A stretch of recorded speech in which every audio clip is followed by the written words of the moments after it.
Assalamualaikum warahmatullahi wabarakatuh. Ibu, Bapak, saudara-saudara yang saya hormati, hari ini kita memasuki sesi ke-33 dari rencana sekitar 100 atau sedikit lebih dari 100 sesi perkuliahan pengantar ekonomi Indonesia yang kita selenggarakan ini. Nah, hari ini masih membahas topik utama anggaran pendapatan belanja negara dengan subtopik siklus APBN. Nah, siklus ya berarti tahapan yang berulang ya kan, siklus kan berulang dia. Maka sebetulnya dari pembicaraan di sesi 6 sesi terdahulu tentang APBN, secara implisit sebetulnya kita sudah membicarakan tentang tahapan-tahapan APBN itu. Nah, mungkin kalau disederhanakan, pertama kan ada tahap penyusunan dan penganggaran. Ya sebutlah itu perencanaan, penyusunan dan penganggaran itu kan berarti ada soal programnya, rencana kerjanya, lalu diberi angka, ya perencanaan penganggaran lah ya, disusun lah. Nah itu dilakukan prosesnya itu setahun dari sebelum dilaksanakan. Jadi kalau APBN 2022 itu mulainya dari 1 Januari 2021 menyusunnya, jadi setahun sebelumnya. Bahkan dalam konteks pembicaraan internal pemerintah itu di November-Desember sudah ada rapat-rapat terbatas untuk membicarakan anggaran di 1 tahun lebih sesudahnya, berarti kan lebih dari setahun sebelumnya. Yang kedua tahapnya adalah realisasi atau pelaksanaan kan gitu toh, penyusunan, ya, pelaksanaan atau realisasi. Nah itu 1 Januari sampai dengan 31 Desember tahun yang bersangkutan. Jadi kalau sekarang sedang dilaksanakan APBN 2021. Nah pada sisi lain sedang disusun anggaran untuk tahun 2022 gitu ya. Nah yang ketiga ada tahap pelaporan realisasi kan gitu toh, transaksinya dan lain sebagainya, ibaratnya kalau rumah tangga itu atau perusahaan ya ada kepanitiaannya, ada kwitansinya, tanggalnya, persisnya, itu kan pencatatan realisasi. Nah sebagai sebuah dokumen negara setahun itu catatannya dilakukan, lalu ada juga pelaporan keseluruhannya nanti, jadi pelaporan realisasi. Nah laporan tersebut diperiksa, diawasi ketika dicatat, diperiksa ketika sudah selesai seluruh catatannya atau laporannya. Nah, kira-kira begitu. Oleh siapa? Oleh BPK dan DPR. Mengawasi itu secara yuridis ya DPR dalam perjalanan realisasi. Nah, yang memeriksa itu BPK, itu pun dikembalikan ke DPR sebagai yang berwenang mengawasi tadi. Jadi hasil pemeriksaan DPR itu adalah sebetulnya teruntuk DPR, tapi ditembuskan kembali kepada pemerintah yang membuat laporan. Nah, kenapa disebut siklus? Dia berulang lagi kan? Ketika saat kita sebut kita sedang bicara ini bulan apa ini? Kita bicara bulan Oktober. Pada saat kita bicara ini, APBN yang sedang direalisasikan adalah APBN 2021. Nah, sementara APBN yang sedang memasuki tahap selesai dibicarakan, tinggal diputuskan dalam bentuk keputusan bersama itu adalah APBN 2022 karena tahapnya tahap penyusunan yang sudah di tahap akhir, karena nanti paling lambat Oktober ini, akhir Oktober ini sudah keluar angka resminya. Kalau angka kesepakatannya sudah ya. Jadi kan siklus dia berulang. Nah, dan sebulan yang lalu, baru sekitar sebulan yang lalu baru disetujui laporan keuangan pemerintah pusat 2020 ya. Jadi kan beriris lah. Di auditnya sudah bulan Mei, diperiksa oleh BPK sampai bulan Mei, tetap dilaporkan sudah sampai bulan Maret, akhir Maret tahun tadi ya, tahun ini ya. Tetapi DPR kan perlu bersidang untuk memutuskan ini laporan ini diterima, terus ditetapkan sebagai undang-undang juga. Nah, jadi itu namanya siklus ya, beriris. Mungkin omongan ini lebih gampang kalau kita lihat bagannya ya. Nah, bagannya. Jadi yang saya bicarakan sebagai sebuah narasi ini digambar, dibuat bagan oleh Kementerian Keuangan sendiri dalam keperluan untuk buku referensi lah. Nah, itu dua-duanya itu saya ambil dari buku referensinya Kementerian Keuangan. Disebut dengan buku penyusunan APBN, diterbitkan Kementerian Keuangan kalau saya tidak salah tahun berapa ya itu ya? 2009 apa 2010 ini. Nah, yang kiri dulu, yang bundar itu. Jadi ada berapa? Kalau tadi kan saya menyebut hanya 4. Nah, yang 4 itu lebih dirinci sedikit menjadi 1, 2, 3, 4, 5, 6 tahap. Nah, ada yang dipecah 2. Satu yang kuning, yang kiri ya, perencanaan dan penganggaran APBN. Jadi bunderan yang kiri, yang satu, yang dari 6 tahap itu. Nah, perencanaan dan penganggaran APBN dilakukan selama bulan Januari sampai bulan Juli. Kemudian pembahasan APBN yang 2 hijau muda di atas, Agustus sampai dengan Oktober saat ini untuk APBN 2022 ya. Ini kan tahun 2021, pembahasan APBN. Nanti ditetapkan jadi yang merah, yang bundar merah nomor 3, penetapan APBN akhir Oktober. Nah, kan sudah hampir kan? Itu batas-batas ini ya, batas-batas waktu. Kadang bisa maju sedikit, kalau mundur jarang malah. Yang keempat, yang biru lagi, itu pelaksanaannya nanti, pelaksanaan APBN 1 Januari sampai 31 Desember. Setelah dilaksanakan, masuklah ke yang nomor 5, pelaporan dan pencatatan APBN. Nah, pada saat pelaporan dan pencatatan itu ya beriris dengan tahap perencanaan dan penganggaran. Jadi makanya disebut siklus, berulang lagi kan. Pemeriksaan dan pertanggungjawaban APBN nanti tahap terakhirnya. Ini kalau yang 2021 sudah memasuki tahap nomor 4. Kalau yang 2022 baru sampai tahap hijau muda mau merah muda. Yang 2020 yang sudah berlalu sudah selesai 6-6-nya ini. Nah, yang kanan itu rincian lagi. Jadi tadi yang di slide pertama tadi adalah saya ingin mengajak kita berpikir secara penalaran umum, common sense, kalau ada APBN itu sebagai sebuah perencanaan, prosesnya ya pada dasarnya adalah perencanaan, penyusunan, realisasi, pencatatan, dan pemeriksaan, kan gitu toh. Nah, kalau digambar menjadi 6 tahap, yang 4 tahapan itu. Nah, si Kementerian Keuangan juga memberikan lagi gambaran yang lebih rinci. Dari 6 ini dibuat menjadi berapa? Itu 10. Dengan maksud, di masing-masing tahap itu dia sebut produknya. Produk atau dasar hukumnya juga. Produk itu dokumen misalnya. Dokumen tersebut dipayungi oleh bentuk hukum seperti apa. Ini bagus ya. Nanti ini mau saya di buku saya yang sedang proses ini akan saya satukan dan lebih sedikit lebih detail dibandingkan yang gambar kanan ini. Nanti saya coba, ini sedang saya coba menjelaskan di buku saya itu bagaimana siklus tadi, lalu rinciannya. Nah, mari kita lihat rincian yang versinya buku referensi Kementerian Keuangan ini. 1, bulan Januari itu arah kebijakan prioritas pembangunan nasional. Itu oleh Presiden ya. Surat Presiden lah, konsep kebijakan APBN, surat Presiden. Masih slide yang tadi Mbak Rama, masih slide yang kanan itu, yang 1 paling atas, yang sebelah kanan gambar 21, siklus yang lebih lengkap. Nomor 1, arah kebijakan dan prioritas pembangunan nasional ditetapkan oleh Presiden dalam bentuk ada suratnya, ada memang internal ya, kita di luar nggak lihat.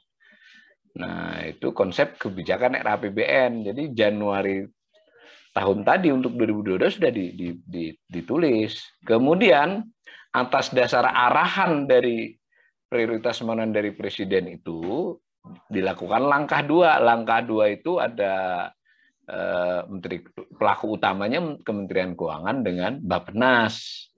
2 itu ya dia juga berkonsultasi kepada beberapa pihak, kepada Bank Indonesia dia konsultasi, kepada beberapa lembaga seperti Kementerian ESDM dia juga mungkin konsultasi dalam konteks misalnya asumsi makro migas.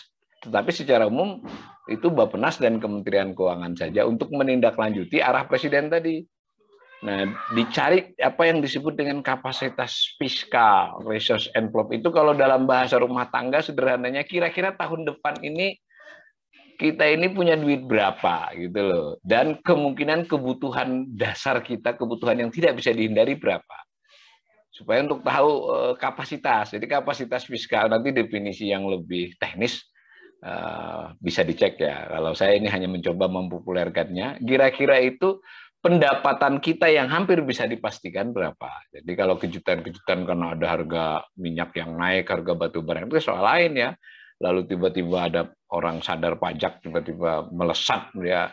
Saya merasa berdosa terus bayar pajak banyak, itu kan namanya blessing. Tapi secara umum kan ada perkiraan, perhitungan di internal pemerintah, di dalam karena ini Kementerian Keuangan, berapa kira-kira pendapatan baseline-nya di tahun 2022 dalam konteks ini ya. Lalu pada saat yang bersamaan juga ini ada gaji pegawai, ada bayar bunga utang, ada biaya operasional yang tidak bisa dihindari. Pokoknya intinya adalah pengeluaran-pengeluaran yang nyaris tidak bisa dihindari, belanja ya. Nah dari situ kan dapat kapasitas gitu. Ada nggak sisa duit? Biasanya ada kalau dalam konteks pengeluaran-pengeluaran yang sudah pasti saja. Nanti baru masuk tambahan-tambahan belanja dan pengeluaran lain dengan melihat ini. Atau kemudian juga dari situ ada gambaran sudah kita perlu berutang berapa. Jadi kapasitas fiskal, tapi masih bersifat hipotetis. Dibuat surat Menteri Keuangan ke Menteri Perencanaan tentang hal itu, diperiksa oleh Bappenas dalam konteks kedudukannya sebagai Kementerian Keuangan. Nah, dari mereka berdua, tentu dengan masukan beberapa KL lain, dapatlah apa yang disebut dengan pagu indikatif. Pagu indikatif di bulan Maret, surat bersama antara Bappenas dengan Menteri Keuangan. Jadi pagu indikatif itu, ya namanya indikatif, indikasi. Kira-kira Kementerian SDM dapat sekian, kemudian Kementerian Pendidikan, Kebudayaan, dan Dikti, jadi satu ya sekarang ya, itu dapat berapa. Nah, itu namanya pagu indikatif. Dapat berapa pun ada sedikit rinciannya. Dan Polri dapat berapa kira-kira. Nah, surat bersama namanya pagu indikatif, dikirim ke masing-masing KL itu. Tapi dalam proses pagu indikatif tadi dan maupun di proses 2 sebetulnya ada juga peristiwa bottom up dari para KL itu. Bottom up-nya ya paling tidak ada komunikasi, ada segala macam bahwa kami kira-kira begini, tapi resminya tetap pagu indikatif top down. Segini kira-kira kamu. Kementerian ISDM kamu anggarannya sekian. Nah, lalu disuruh nyusun kan dari itu. Nah, bulan Maret. Lalu secara keseluruhan Kementerian Keuangan menyatukan dari proses top down dan bottom up KL-KL dari kementerian lembaga, termasuk juga perhitungan yang ke daerah. Dibuatlah dokumen yang menjadi keseluruhan. Sebutlah itu semacam pra-APBN, jadi sudah lebih utuh dibandingkan proses 1, 2, 3. Nah, sudah terlihat juga dikaitkan dengan nomor 1 arah Presiden tadi, pokok-pokok kebijakan fiskalnya seperti apa nanti. Kemudian rencana kerja pemerintah juga sudah mulai disusun. Tadi kan karena dalam rangka melakukan pagu indikatif dalam konteks kementerian, lembaga, dan organisasi ya, itu kan sudah ada gambaran juga program kerjanya. Nah, sekalian nanti ada detailnya, ada program kerja pemerintah. Nah, semua itu dalam konteks dokumen nanti diajukan kepada DPR yang disebut dengan kebijakan ekonomi makro dan pokok-pokok kebijakan fiskal. Pertengahan Mei biasanya 12 sampai 17 Mei. Sudah ya, sudah lewat ya kalau untuk tahun 2022. Nah, hasil dari 1, 2, 3, 4. Nah, di sini DPR ikut sudah. Jadi ini belum RAPBN loh, jangan salah ya. Belum R apalagi A. Ini pra-RAPBN, pra-rancangan. Nah, di sini DPR sudah ikut terlibat bulan Mei, bulan Juni, sebagian bulan Juli, sekitar 2 bulan, sebulan setengah 2 bulan. Membahas KEM PPKF itu, kebijakan ekonomi makro dan pokok-pokok kebijakan fiskal, dan juga sudah ada gambaran rencana kerja pemerintah. Gambaran ya. Nah, masuk KEM PPKF. Nah, lalu ketika dibahas dengan bersama DPR, jadilah R, rancangan anggaran pendapatan belanja negara, masuk lagi ke DPR secara resmi. Tadi ketika KEM PPKF dia urusannya dengan Banggar aja, tidak dengan pleno keseluruhan DPR. Seingat saya ya, hanya dengan Banggar. Nah, masuk ke menjadi RAPBN diantarkan oleh, kalau KEM PPKF diantarkan oleh Menteri Keuangan saja pidatonya pertengahan Mei. Kalau yang RAPBN diantarkan sendiri oleh Presiden. Jadi tanggal 16 atau 17 Agustus ya, 16 ya biasanya. Itu ada dua pidato dalam konteks kemerdekaan keseluruhan dan pidato dalam konteks dua kali pidato kan Presiden mengantarkan APBN, tepatnya mengantarkan rancangan APBN. Nah, jadi ada urusan presidennya ya, dan ada disertai dengan Perpres rencana kerja pemerintah. Dibuatlah pembahasan di DPR yang sedang ini prosesnya ya, itu di situ sudah ada angka ya. Kalau tadi di KMPPKF disebut pagu indikatif, di sini disebut pagu anggaran, masih pagu anggaran ya, belum ditetapkan, dong dibahas kok. Nah, nanti jadi RAPBN, lalu ini sebentar lagi jadi APBN. Nah, APBN berarti kan kita sudah sampai pada tahap ketujuh nih, tinggal hari-hari ini, minggu-minggu ini, nomor 7 itu diketok. Selesai sebenarnya pembahasannya sudah, yang nomor 6. 7 ini sudah tinggal diketok, lalu dijadikan undang-undang, karena udah ada persetujuan. Ini Banggar sudah setuju, tapi belum persetujuan pleno. Nah, komisi sudah sedang membahas yang nomor 8. Nah, ini tadi si pagu indikatif, lalu pagu anggaran. Nah, untuk menjadi alokasi anggaran ke Kementerian Lembaga, DPR terlibat. Di sinilah mungkin kalau kawan-kawan yang ingin melakukan studi lebih jauh, perbincangan. Jadi meskipun itu memang dibuat, disusun, diusulkan oleh pemerintah, DPR bukannya tidak tahu, bahkan bisa tahu pada detail di bidang yang bagian dia, di komisi dia Banggarkah, dia komisi terkait dalam program itu, misalnya infrastruktur. Nah, lalu nanti ketika APBN diketok nih, sebentar lagi diketok, lalu ditindaklanjuti dengan sudah, ini sedang pembicaraannya sudah, tapi maksudnya bentuk-bentuk dokumennya dari sebagian masukan ataupun kawalan dari DPR, nanti ada rincian alokasi anggaran. Nah, karena di nota keuangan itu ada belum detail banget, yang KL itu belum sampai, jadi masih dibahas dalam bentuk pagu anggaran itu kurang lebih 900 halaman pendampingnya. Buku berapa itu?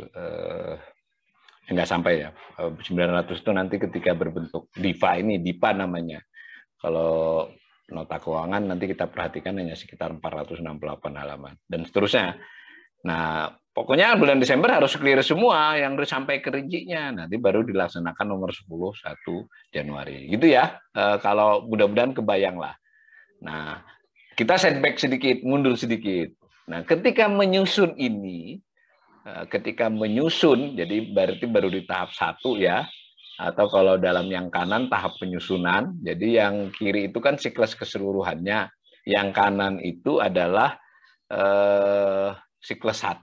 Jadi yang 1 kalau di breakdown, diterjemahkan ya seperti yang kanan baik panjang itu. Nah, mari kita lihat dasar pemikiran yang 1 ini, apa namanya, alur pikirnya. Nah, itu sebetulnya diperintahkan oleh undang-undang, oleh peraturan, dan oleh kebiasaan, bahwa ketika kita menyusun RAPBNK, lalu APBNK, atau rinciannya tadi, kan ujungnya rincian tuh, itu harus berdasar pada level-level perencanaan sebelumnya. Di slide berikut, Mbak Rama. Harusnya merujuk kepada dokumen-dokumen perencanaan sebelumnya. Karena RAPBN atau APBN ini kan adalah dokumen rencana yang ada anggarannya. Nah, dia mestinya merujuk kepada rencana pembangunan jangka menengah nasional, misalnya yang 5 tahun. Nah, juga merujuk kepada rencana kerja anggaran lembaga, Renstra. Di slide berikut, Mbak Rahma, biar kelihatan.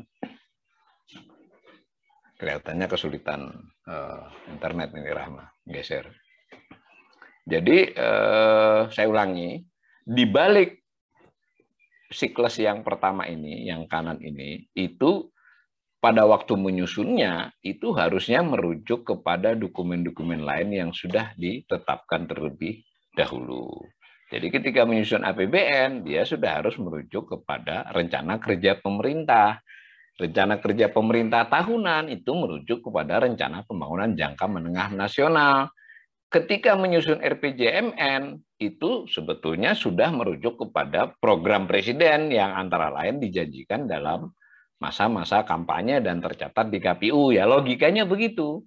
Pada saat yang bersamaan di kementerian lembaga, kan tadi kita ada lihat alokasi anggaran kementerian lembaga yang sebelumnya berupa pagu anggaran yang sebelumnya berupa pagu indikatif. Jadi itu mestinya juga berdasarkan rencana kerja tahunan, rencana strategis dari KL itu, tidak bisa asal ya. Nah, begitu. Belum bisa ya Mbak Rama, slide-nya geser. Nah,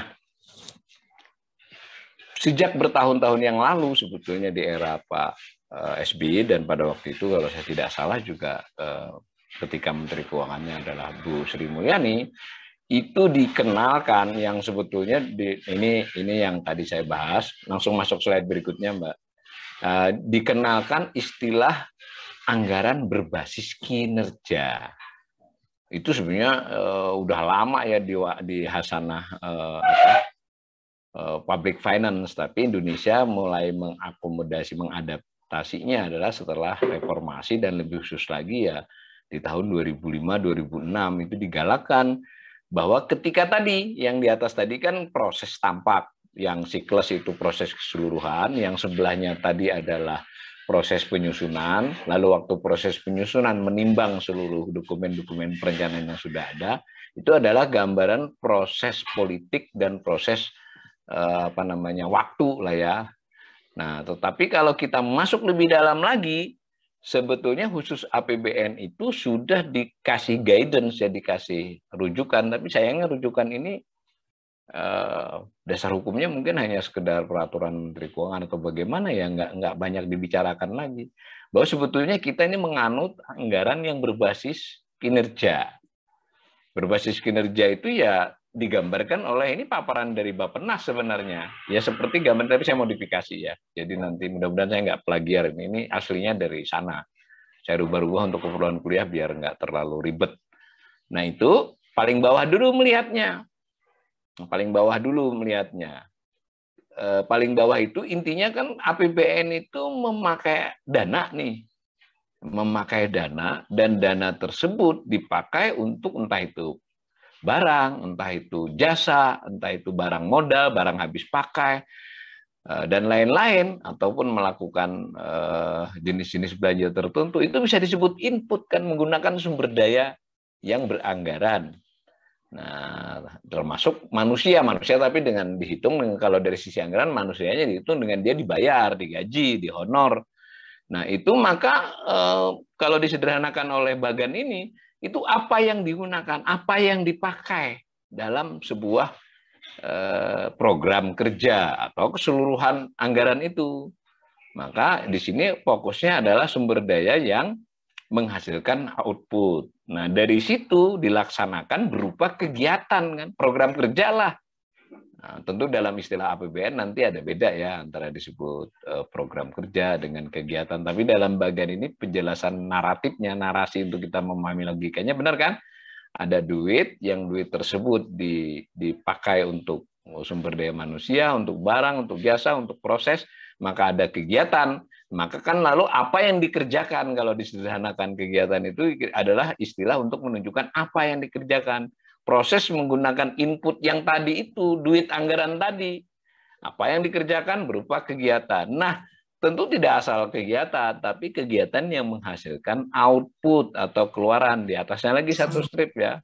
Maka konstruk pemikiran anggaran tersebut harus berpikir apa yang dihasilkan dari input dan kegiatan tersebut.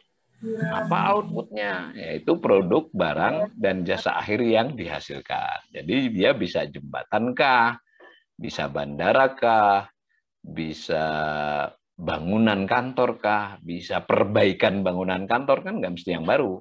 Nah, yang perlu kita ketahui termasuk juga dokumen. Orang itu kegiatan penyusunan dokumen, pembuatan konsep, ya hasilnya dokumen kalau outputnya. Tentu dokumen yang berisi konsep-konsep yang dinarasikan dalam kegiatan tersebut. Bisa juga outputnya adalah orang yang dilatih. Tentu output itu adalah maksudnya peningkatan kualitas atau kualifikasi atau keterampilan tertentu pada yang dilatih. Berarti kan itu namanya, itu apa yang dihasilkan, keluaran output. Nah, model penganggaran berbasis kinerja maju lagi satu langkah. Nggak cukup hanya output. Benar ada jembatan, benar ada bandara, benar ada jalan, benar ada pelatihan. benar ada dokumen ide-ide baru dan seterusnya. Tetapi itu menghasilkan apa? Dalam arti manfaatnya apa? Dalam jangka pendek dan jangka menengah dari output tersebut. Nah, disitulah orang bisa bicara tentang bahwa diselenggarakan, dibuat jalan ini, kemudian menyerap tenaga kerja pada waktu membuatnya, ya toh? Kemudian meningkatkan produksi domestik bruto, PDB nasional maupun PDB regional tersebut. Karena dengan ada kegiatan produksi itu kan menambah produksi barang, dicatat dalam PDB. Itu istilahnya adalah outcome, apa yang ingin dicapai. Nah, di sini kita penting ya, karena kadang kita menganalisis APBN itu terjadi peningkatan alokasi anggaran dari 100 miliar menjadi 110 miliar dalam program ini. Nah, sebetulnya kalau buat pembelajar yang serius ya harus cek dulu outputnya apa. Lalu outcome-nya apa? Kenapa? Kan bisa. Pada waktu dia 100 miliar, sebutlah outputnya hanya 100. Berarti kan satu output ongkosnya 100 gitu. Waktu kita tambah duit menjadi 110, sebetulnya nggak ada penambahan output, ya 10 juga kebetulan harga-harga atau ongkosnya naik.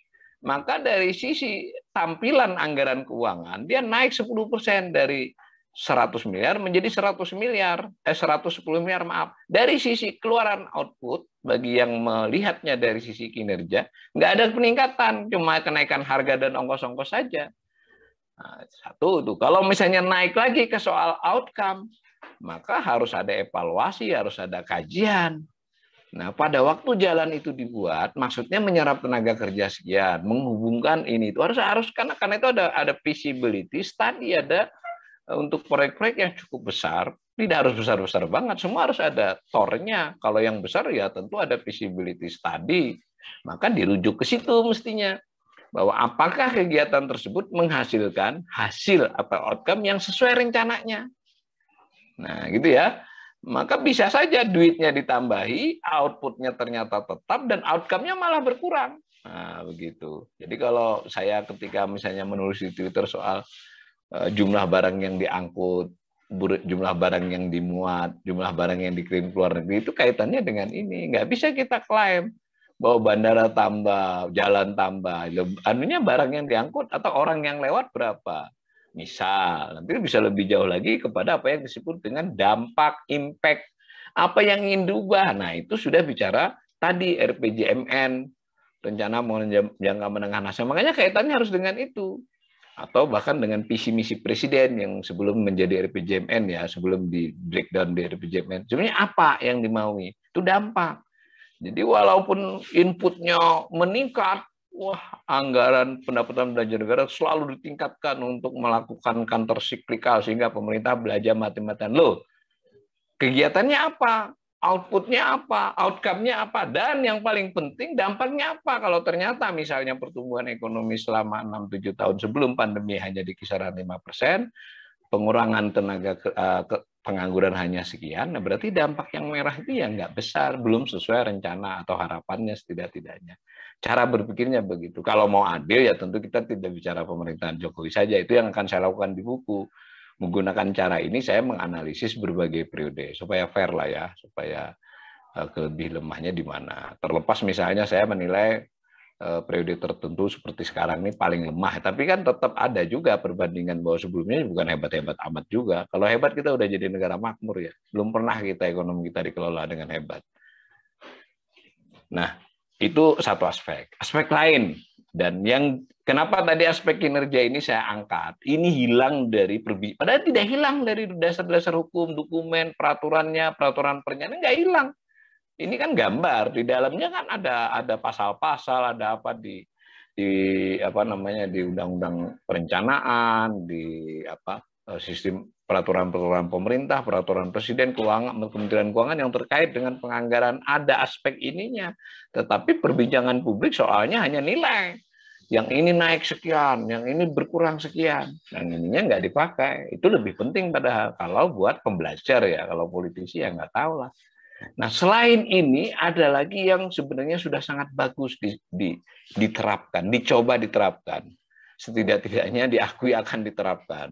Adalah apa yang disebut dengan penganggaran berperspektif jangka menengah. Di slide berikut ya.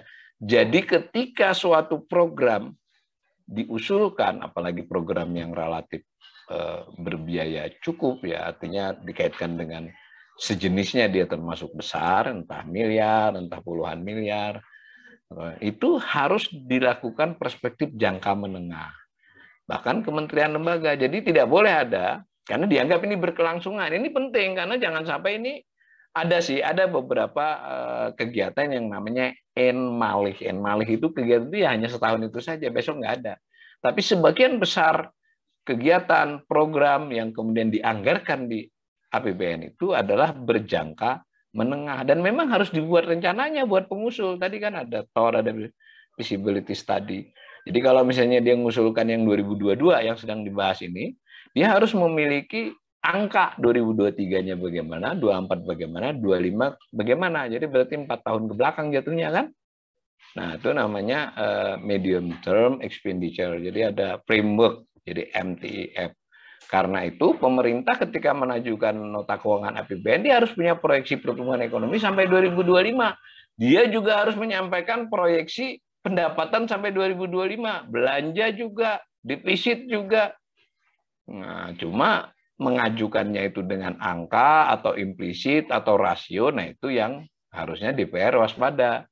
Nah, saudara-saudara bisa mengikuti berbagai tulisan saya lah, melihat kan bahwa perubahan-perubahan tradisi menyampaikan MTEF ini menurut saya agak mengkhawatirkan. Makin ke sini MTEF ini makin samar. Kadang di dalam nota keuangan itu hanya berupa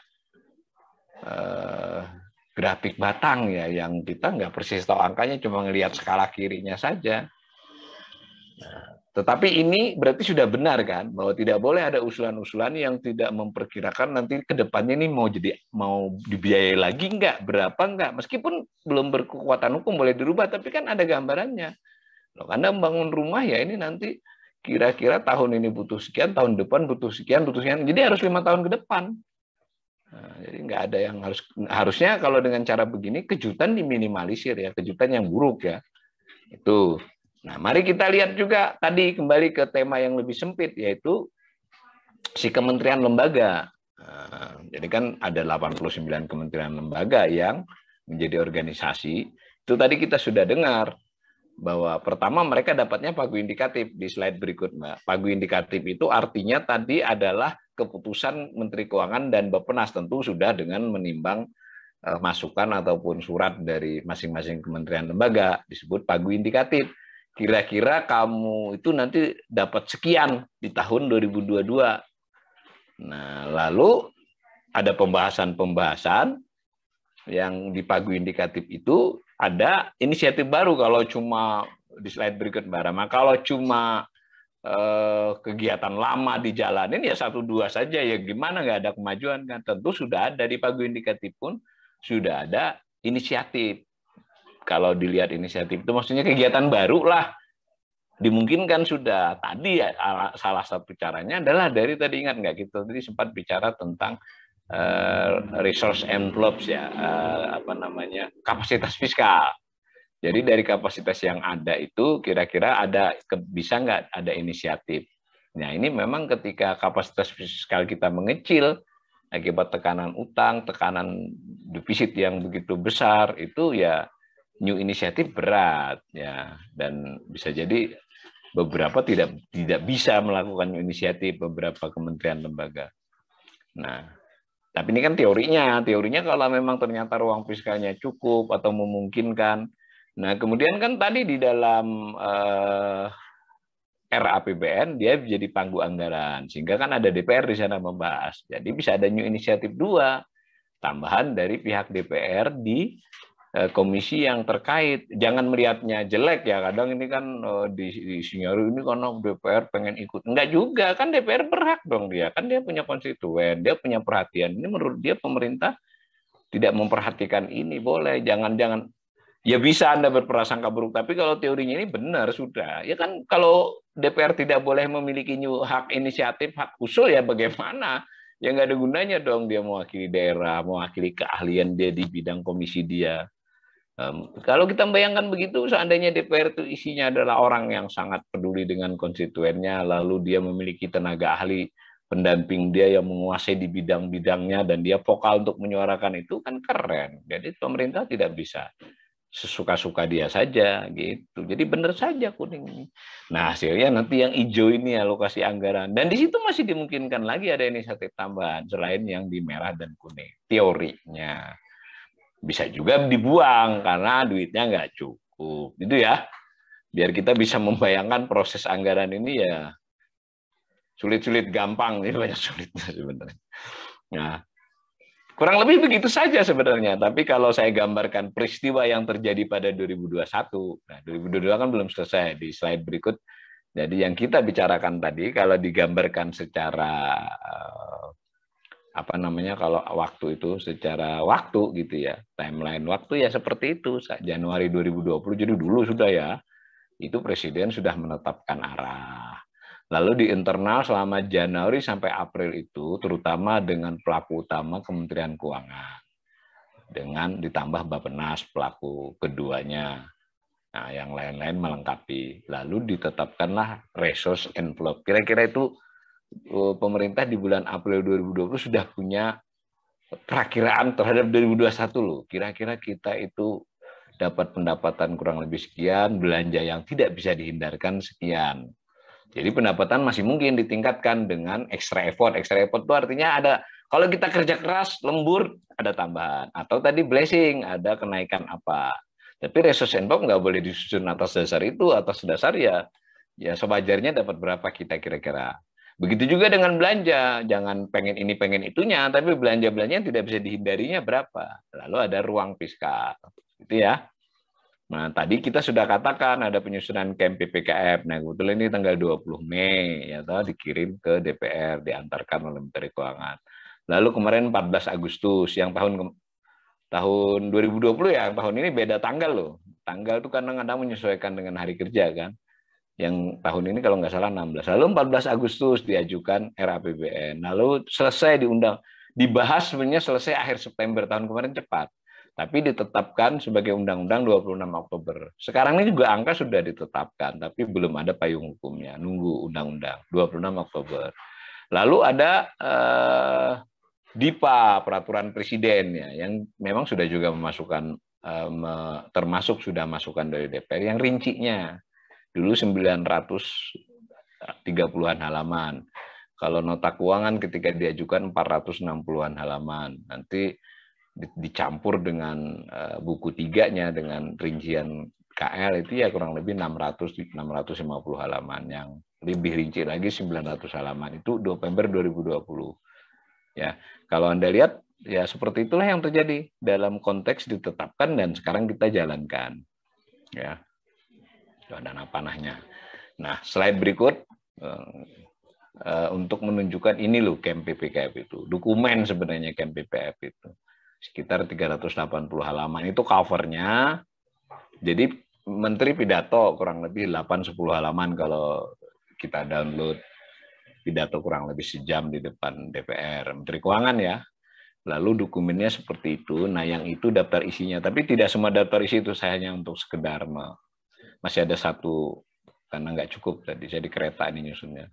Itu daftar isi, jadi ada di dokumen itu ada tentang penjelasan dampak pandemi di internasional, dampak pandemi buat ekonomi, lalu akibatnya kita memerlukan perubahan-perubahan seperti apa, reformasi seperti apa. Jadi KEM PPKF ini lebih teknokratis daripada nota keuangan. Angkanya nggak banyak, tapi dasar pemikirannya, argumen-argumennya. Kalaupun ada angka-angka yang sifatnya untuk menunjukkan alur berpikirnya penyusunan APBN ini. Jadi saya sangat menyarankan para pembelajar untuk membaca KEM PPKF ini. Tinggal masuk ke webnya Kementerian Keuangan di Badan Kebijakan Fiskal eselon 1-nya, itu ambil ini. Tiap tahun ada, ya. Kita bisa tahu inilah yang sebelum RAPBN. Jadi dasar-dasar pikiran RAPBN yang 2002 yang sekarang dibahas ada di sini. Nah, gitu ya.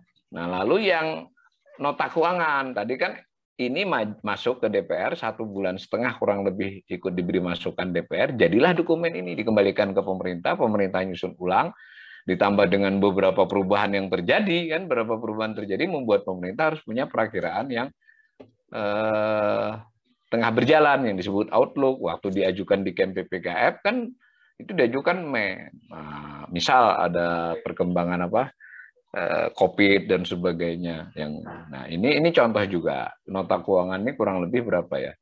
Ya 600-an halaman tadi ya. Kalau dalam bentuk begini masih 480 halaman. Tapi ada buku tiganya rincian 300-an halaman. Jadi banyak. Nah ini secara halaman lebih tebal dari Camp PPKF, tapi di sini angka banyak banget. Sehingga kalau mau substansi, bagus baca Camp PPKF dulu. Nah di sini bisa dilihat di daftar isi. Ini daftar isi sebagiannya untuk tahu. Jadi jangan dikira APBN itu hanya angka ya, ini dasarnya. Gitu siklusnya. Dan hampir nggak pernah berakhir, maksudnya hampir nggak pernah berakhir itu ketika yang satu jalan, satu disusun. Ketika yang satu jalan dan satu disusun, yang satu sedang dipertanggungjawabkan. Yang ketika sudah dipertanggungjawabkan, sedang diperiksa dan didiskusikan oleh DPR, diterima nggak pertanggungjawabannya. Begitu ya. Secara teknis, teoritis, secara hukum, oke sudah sebenarnya. Apalagi DPR ikut terus berperan kan. Mungkin yang kurang adalah keterlibatan masyarakat luas, baik masyarakat akademis maupun netizen, tapi tidak dalam bentuk diskusi yang nyinyir ya. Dan juga kadang saya merasa pihak pemerintah dan masih sampai hari ini tadi saya di kereta baca Twitter ingin menjelaskan segala sesuatu itu dengan tone yang terlalu ngeles tanda petik yang harusnya diakui saja yang jelek dan sedang diperbaiki dengan bahasa yang persuasif, lebih terbuka, jangan semuanya everything is okay, justru bahaya. Tapi di sisi lain DPR juga cukup mandul untuk tema-tema ini. Entah karena politik, entah karena memang kurang menguasai, karena ini tema yang gampang-gampang susah. Nah, mudah-mudahan para pembelajar APBN kita ini ikut menyumbanglah untuk merame-ramekan dalam arti konstruktif. Assalamualaikum warahmatullahi wabarakatuh.